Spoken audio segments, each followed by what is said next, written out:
Hi friends, তোমরা সবাই কেমন আছো? আমি নিবেদিতা, আর আমার চ্যানেল বঙ্গনারী জার্মানিতে তোমাদের স্বাগত জানাই। আর আমি তোমাদের কাছে দুর্গাপুজোর কিছু মুহূর্ত শেয়ার করতে চলেছি। আমি লাস্ট 10 ইয়ার্স ধরে জার্মানিতেই থাকি, আর এবছর দুর্গাপুজো আমি এখানেই কাটিয়েছি। তাই আজ সপ্তমীর দিনের কিছু মুহূর্ত নিয়ে তোমাদের কাছে চলে এসেছি। হ্যাঁ, এখানে দেখো দুর্গাপুজো হচ্ছে, ভীষণ ভালো লাগছে। সব ইন্ডিয়ার মতো এখানে ঢাক থেকে শুরু করে অঞ্জলি সব কিছুই হচ্ছে। হ্যাঁ, বাড়িকে তো ভীষণ মিস করছিলাম, বাট কী করা যাবে।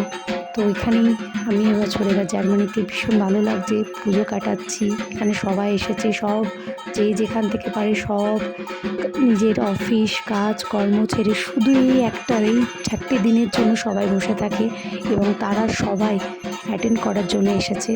তো দেখো এখানে আমাদের মায়ের পুজো চলছে, দেখতেই পাচ্ছ।